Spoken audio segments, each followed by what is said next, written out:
All right, first up, we've got a technique video to watch. We're going to be looking at the deadlift here. I got a lifter who's working on getting into a flat back position.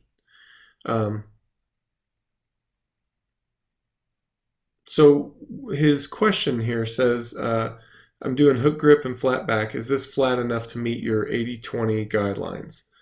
Now he's talking about the 80% perfect technique heuristic, meaning, kind of a way to decide whether your technique is good enough to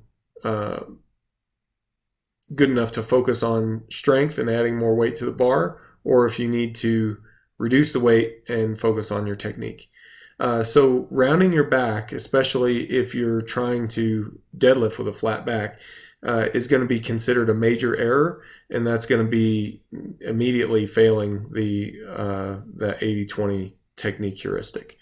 Now, speaking specifically about your deadlift here, your deadlift appears to be fairly flat and fairly good position through the whole range of motion, like you're not flexing under the load.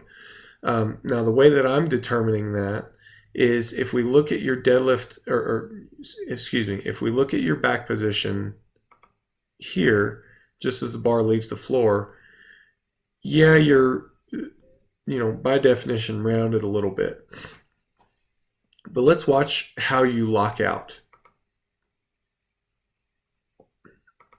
There's very little change. I stopped it a bit late, but there's very little change in your back position from where you start to where you lock out, and that's a good thing.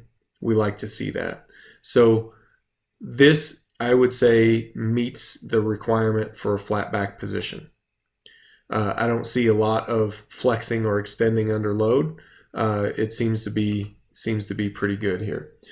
So yeah, this is fine.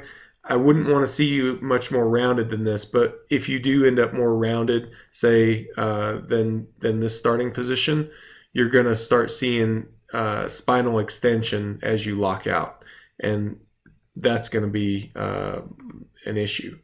So let's move on to your squat and take a look at that. So let's skip ahead here a little bit.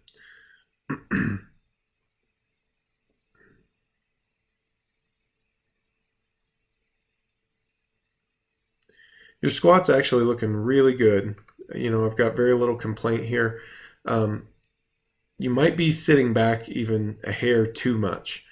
I don't think that that's a thing that you really need to worry about trying to fix too much, because especially if this is a comfortable movement for you, like you're doing it right here, then yeah, let's keep on with that. One thing to note here is that you don't exhibit that much chest fall, hardly any at all, which is both uncommon and neat to see.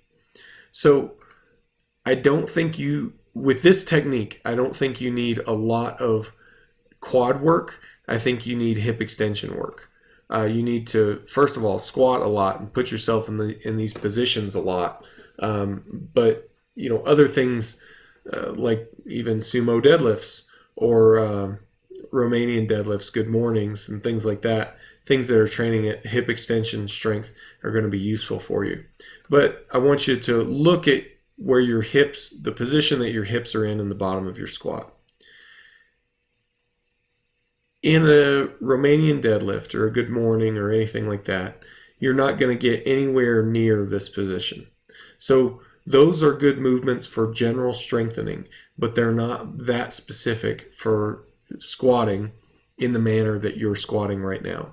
So keep that in mind, and keep in mind doing things like wide stance squats and sumo deadlifts and stuff like that, because that's going to put your hip architecture in a similar position to what you're experiencing when you're doing a squat. Pause squats are going to be useful for you. Pin squats, I think, will continue to be useful for you. But yeah, that's it. Technically, I think your squat's looking very solid.